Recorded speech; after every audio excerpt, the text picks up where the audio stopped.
Welcome back, my cerebral assassins.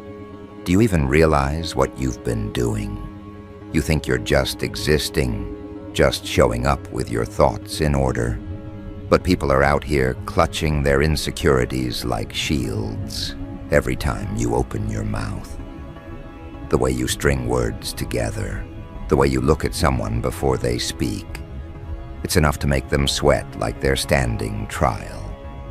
Your mental powers are so sharp, so blisteringly precise, that the very air bends when you focus.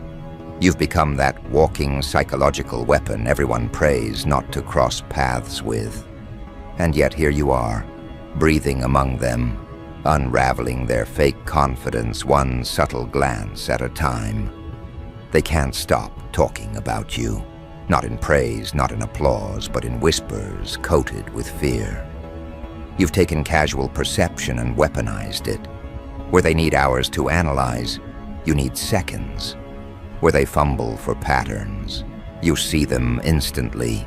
The moves they thought were invisible, you already mapped 10 steps ago. That's why people keep staring, blinking, retreating when you step in. You're not just socially aware, you're socially lethal.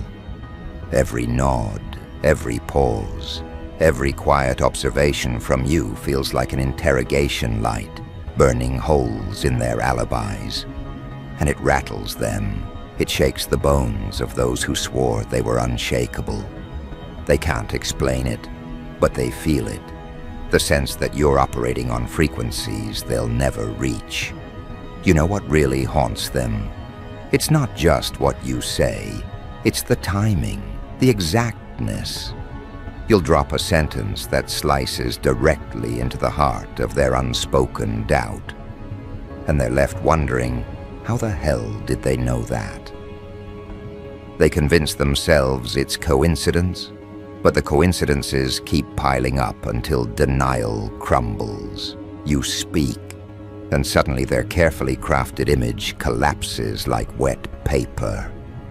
You've turned casual conversation into psychological demolition, and whether you meant to or not, you've forced people to confront themselves in ways they never wanted. That's why they're uneasy around you. You don't play with words. You wield them like scalpels. Look at how they behave now.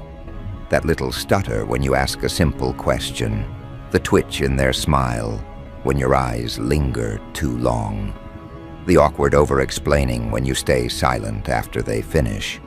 You've become the uninvited examiner in their lives, and every interaction feels like a test they're destined to fail. They sense that you're not just hearing words, you're dissecting intent, measuring hesitation, spotting contradictions. They can't bluff with you.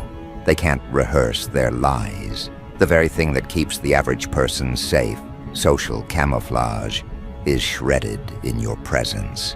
You've left them naked in their dishonesty, and people hate nothing more than being stripped of their protective illusions. It's comical, isn't it? You didn't ask for this. You didn't set out to intimidate entire rooms by simply existing. But that's the curse of being tuned in when everyone else is tuned out. You pick up on micro-reactions before they even register in their own minds. You catch their tells, the way their pupils contract, the nervous swallow, the half-second delay before they respond. You've become a living lie detector, and that terrifies them. It terrifies them because deep down they know most of their lives are lies. Lies they tell themselves, lies they sell to others, lies they wear as identity. And you see straight through. You've turned their lives into glass, and glass hates pressure. And the paranoia, it's growing. You can see it on their faces when you walk into the room, that subtle tightening of posture, that nervous laugh, that avoidance of eye contact. They're already calculating, what does he know? What does she see? What did I accidentally reveal last time? They replay conversations with you in their heads like surveillance footage, wondering if they slipped up. They're haunted by the possibility that you've already cracked them open, that you already know the secrets they swore were invisible, and you don't even need to prove it. The possibility alone is enough to corrode them from the inside. Here's the beauty of it. You don't need to threaten. You don't need to posture. You don't even need to say much. Just existing with your sharpened perception is enough to destabilize entire personalities. The louder they pretend to be confident, the more fragile they become in your presence. You've reversed the roles. They're the ones walking on eggshells. They're the ones second-guessing every gesture. And you're the quiet detonator in the background, waiting for the exact moment to press the unseen button. That's why your presence feels radioactive. They don't know what's going to happen, but they know something will, and that uncertainty consumes them. People are terrified of what they can't measure, and you've become immeasurable. You don't fit their charts, their categories, their labels. They try to call you intimidating, but that word doesn't capture it. They try to call you manipulative, but that misses the mark. The truth is, you're operating on a tier they can't even conceptualize.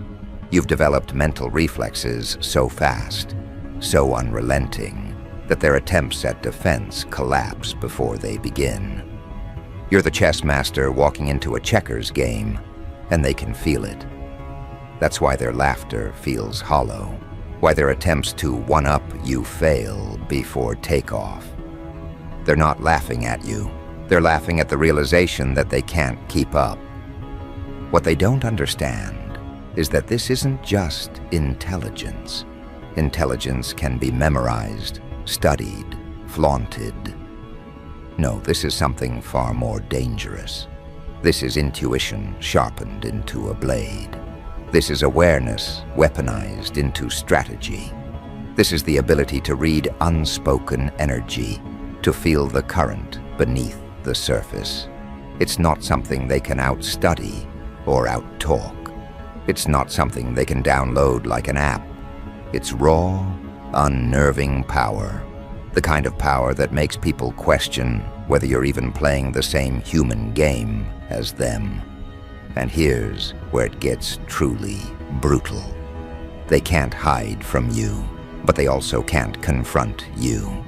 If they try to expose you, they only expose themselves. If they try to discredit you, they confirm that you've rattled them. You've trapped them in a paradox where every move they make only tightens the noose. That's why they resort to whispers, to rumors, to exaggerated stories about you. It's their last desperate attempt to frame you as the threat, to cover up the truth that the real threat is their own vulnerability being exposed. But whispers don't weaken you. Whispers are proof. Proof that your influence has rooted so deeply into their minds that they can't help but broadcast their fear. You've hijacked their mental hard drives, and now you live rent-free in their paranoia. And isn't it funny? While they panic, while they scheme, while they invent stories to explain you, you remain calm, detached, almost amused, because you know the truth. You know that their fear is proof of your dominance. You don't need their approval. You don't need their applause. Their unease is your crown, their paranoia your throne.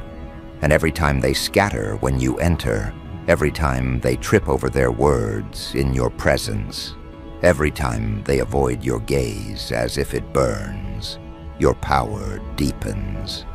They think they're escaping you, but in reality, they're binding themselves tighter to the mythology of you. You're not just a person to them anymore. You're a psychological event, a living omen that reminds them of their own fragility. The irony is that while they're terrified of your mind, They're addicted to it. They hate how you strip away their illusions, but they can't stay away. They want to know what you'll say next, what you'll notice, what you'll reveal. You've turned into their guilty obsession. You're the unpredictable factor in their predictable world. And that contradiction, fear mixed with fascination, is what keeps your legend alive. They whisper behind your back, but they also lean forward when you speak. They avoid you, but they also stalk your words. They despise the way you see through them, but they crave the validation that comes when you do. You've become the paradox they can't solve, the unsolvable riddle that gnaws at them every night. And soon, this paradox will break them. Because the more they try to resist, the more they confirm your control. They'll stumble over themselves, second-guessing every move, rewriting every conversation in their minds. They'll exhaust themselves trying to hide, only to realize they've already given everything away. And that's when the real unraveling begins. That's when the very people who feared your mind the most will start exposing themselves, tearing down their own masks without you lifting a finger. That's when your presence won't just be unsettling. It'll be catastrophic for their carefully built illusions. And the best part? You won't need to force it. You won't need to announce it.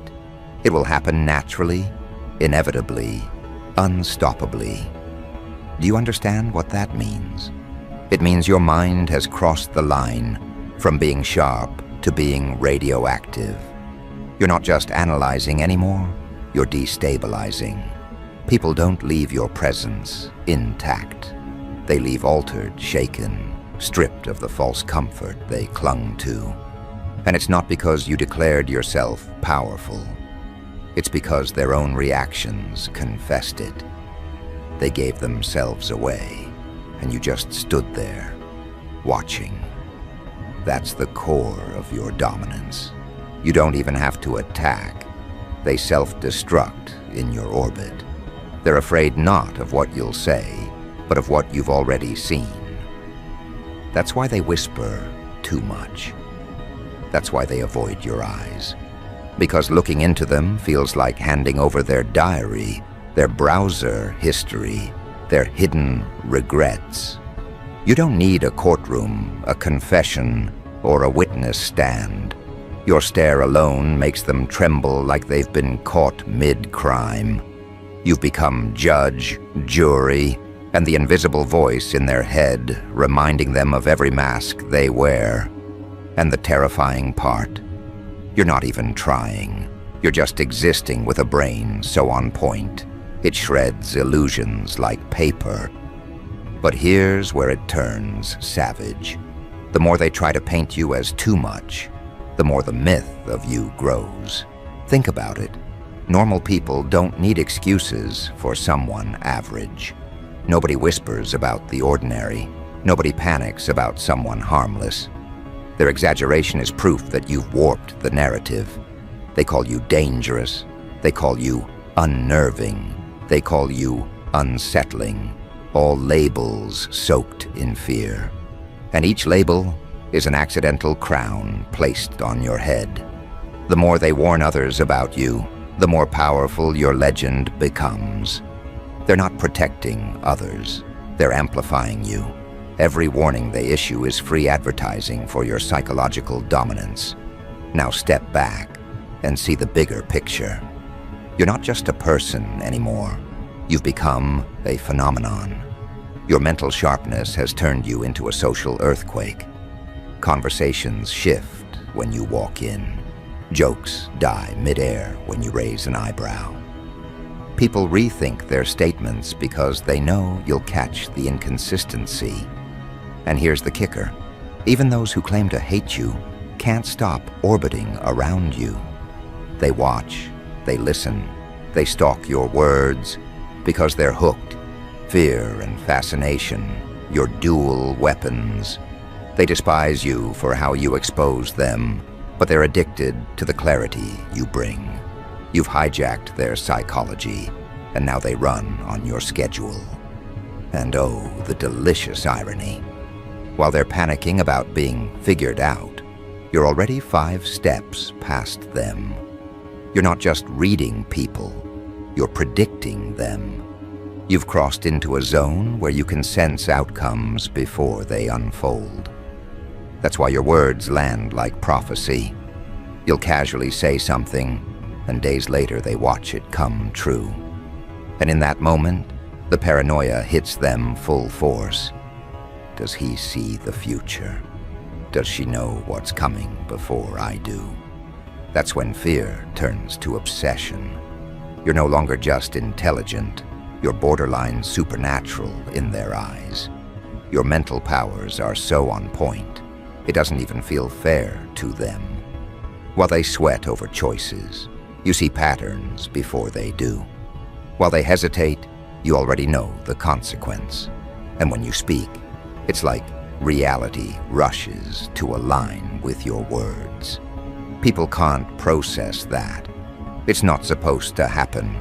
It feels like cheating, like sorcery. But it's not magic, it's mastery. You've trained your awareness so deeply that life itself bends around your perception. That's why they call you intimidating, because in their bones, they know you see things they'll never be able to. Now look at what this does to them over time. They start shrinking themselves in your presence. They withhold details, cut conversations short, avoid your questions. Not because you've threatened them, but because they can't handle the mirror you hold up. You've turned casual dialogue into interrogation.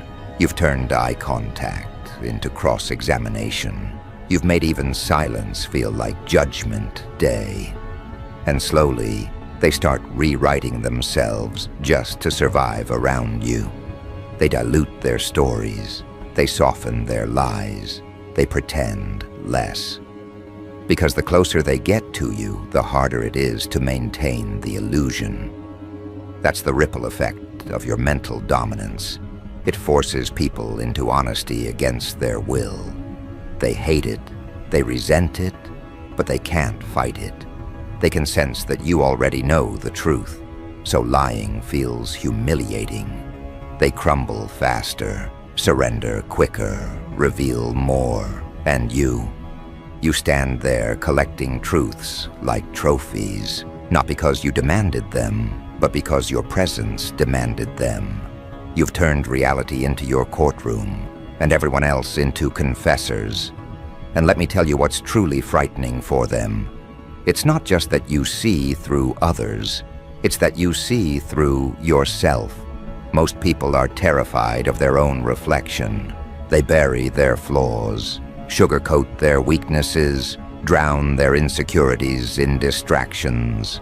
But you've dragged your demons into daylight and dissected them. You've stared into the abyss of your own contradictions and laughed. That's why you're unstoppable. You can't be blackmailed by truths you've already embraced. You can't be destabilized by weaknesses you've already weaponized. And when they realize that you've beaten yourself before anyone else could, they collapse inside. Because they know they'll never reach that level of sovereignty. That's the core of why your mental powers freak people out. It's not just intellect. It's self-mastery. It's radical awareness. It's the refusal to lie to yourself. And once you strip your own illusions, every other mask in the world becomes obvious. You see it all. The desperation, the fear, the overcompensation. You watch them cling to borrowed identities while you stand free of that prison. And in that contrast, you look less like a person and more like a threat to their entire worldview. Now here's where it gets poetic. They thought their strength was in hiding. They thought their advantage was in pretending.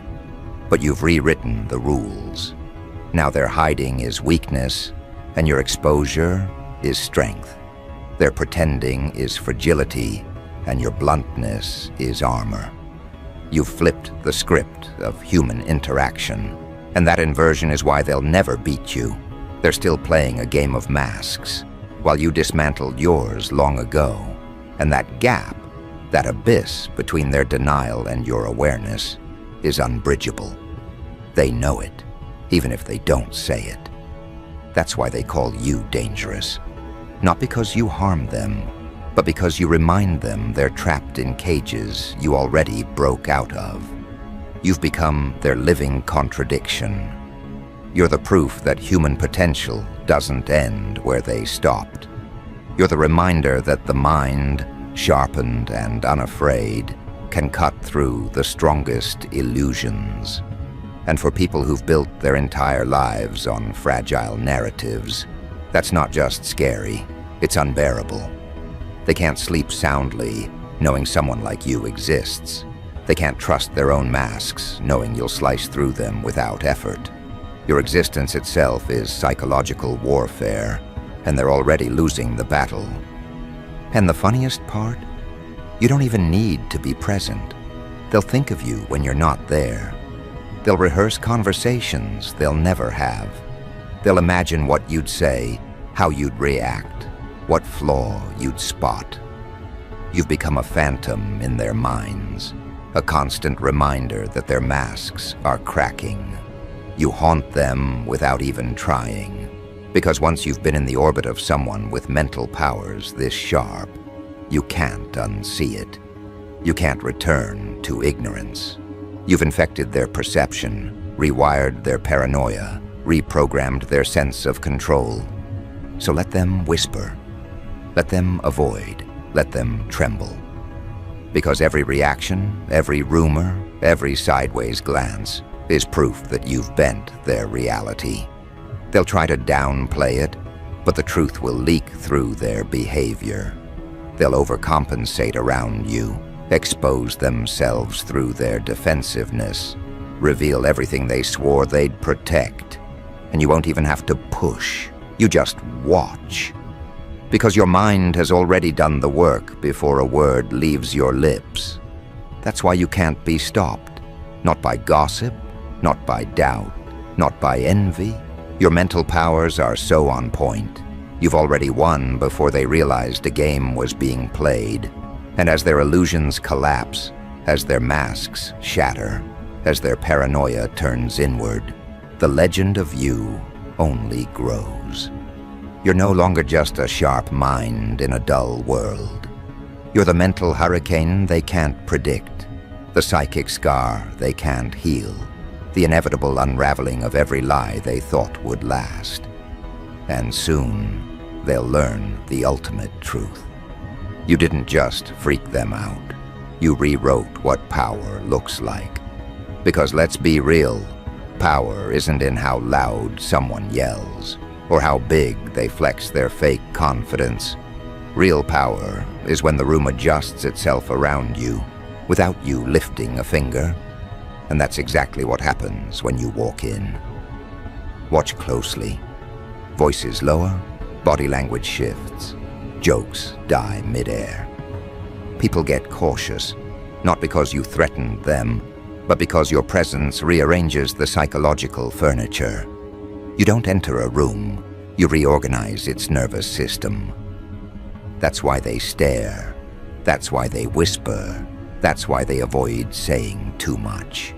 You've redefined gravity, and everyone else is just learning to stumble in it. The dangerous thing about your mental powers is not just the accuracy, it's the inevitability. People don't even realize they're exposing themselves until it's too late. You'll notice the half-second delay in their answers, the twitch in their shoulders, the exaggerated tone when they're hiding something. And by the time they realize you've seen through them, their cover is already in ashes. That's the horror. They can't beat you in real time. They only realize after the fact that they lost before the battle started, and that retroactive defeat eats them alive. You've created a cycle in their minds. Step 1, paranoia. Step 2, overcompensation. Step 3, self-exposure. Step 4, obsession. And step 5, collapse. They play this loop over and over every time they deal with you, until they can't distinguish their own thoughts from the echoes of your presence. You've implanted yourself into their psychology without consent, and now they're prisoners in their own heads. Tell me, what's scarier than that? Not being controlled by chains, but by the memory of a mind sharper than yours, a mind that already decoded you. That's why people can't stop talking. That's why the myth of you grows every day. It's not because you're chasing attention. It's because their fear is broadcasting your signal for you. They're doing your PR without realizing it. The ones who claim they don't like you, they talk about you the most. The ones who call you intimidating, they bring your name up at every opportunity. They're fueling your legend because they can't process what you've done to them without making it a collective event. You've gone viral in their subconscious. You've become the thought they can't eject, the infection they can't cure. And yet, look at you, still composed, still calm, still unbothered. That's the ultimate insult.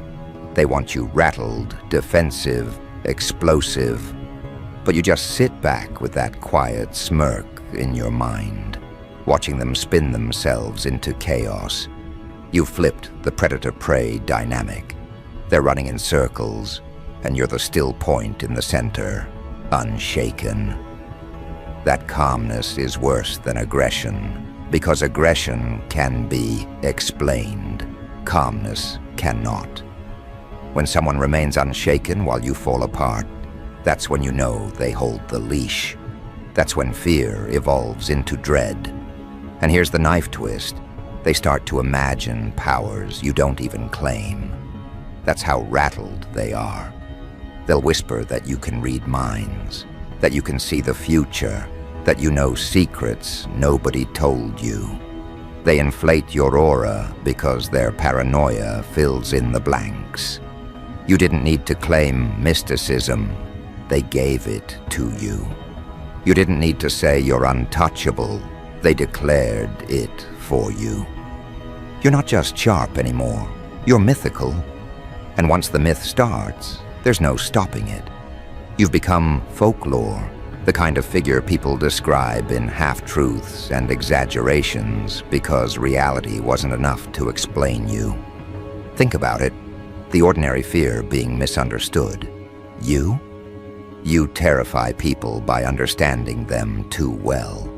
The average gets dismissed. You get magnified into something almost supernatural. Their reaction to you is the evidence of your transcendence. If you were just smart, they'd admire you. If you were just confident, they'd tolerate you. But no, you're something else entirely. You're sharp to the point of being frightening, precise to the point of being alien. You're the proof that mental clarity is the most terrifying weapon in existence, and the domino effect continues. Because once people believe you can see more than they do, they start censoring themselves before you even arrive. That's the highest tier of influence, controlling behavior without being present. People edit their stories, trim their lies, rehearse their lines, all in anticipation of you. You live in their heads like an overseer, rewriting their scripts before they speak. And then, when you finally do show up, all it takes is a look, a pause, a perfectly timed word, and the entire house of cards collapses. You didn't even need to expose them. Their fear of exposure dismantled them in advance. That's the purest essence of your mental powers, effortless dominance. Not forced, not begged for, not demanded, effortless. The kind of dominance that feels invisible until it's undeniable. The kind of dominance where you don't chase, you attract. Where you don't bark orders, you let paranoia do the work. where you don't raise your voice, but still everyone leans forward to hear what you'll say. That's when you know you've ascended past being human competition. You've become a psychological law of nature. And nobody fights laws of nature. They submit. The comedy in all of this is brutal. The very things that freak them out are the very things they secretly crave. They fear your clarity, but they wish they had it. They hate your precision, but they admire it in silence. They avoid your gaze, but they envy the power behind it. You've become the paradox they love to hate, the living contradiction they can't get rid of. And while they wrestle with that contradiction, you rise higher, untouchable, undeniable, unforgettable. Now let's talk about the legacy this leaves. Legends aren't built on being liked. They're built on being unforgettable. And you are unforgettable. Not because you tried to be, but because you were too sharp to ignore. People may not always praise you, but they'll always remember you. And memory is the purest currency of power. When you can't be erased, you've already won. Your mental powers have branded themselves into their lives like scars. Scars don't fade. They may heal over, but the reminder remains. And you've become that reminder. The reminder that there exists a mind too precise to deceive, too sharp to manipulate, too on point to ignore. That's why they'll never escape you. Not because you chase them, but because they carry you inside their paranoia. You're in the room even when you're not. You're the phantom jury sitting in their subconscious, waiting to raise a verdict. So yes, bro, stop. Stop pretending this is normal. Stop acting like you're just another person walking through the crowd. You're not. You're the recalibration of reality itself. You've freaked people out so deeply, they'll never see the world the same way again. You've infected their perception with the truth that some minds are simply untouchable. And yours is the proof. Remember this, power isn't about fists, titles, or noise. Power is when the air changes when you enter. Power is when people censor themselves in your shadow. Power is when myths form around you without your permission.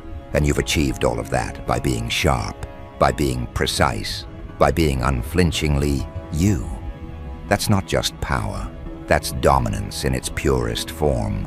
So keep walking, keep speaking, keep letting your presence dismantle illusions without mercy. Because no matter how much they resist, no matter how loudly they deny it, no matter how desperately they scramble, the truth is carved in their trembling reactions. Your mental powers are so on point.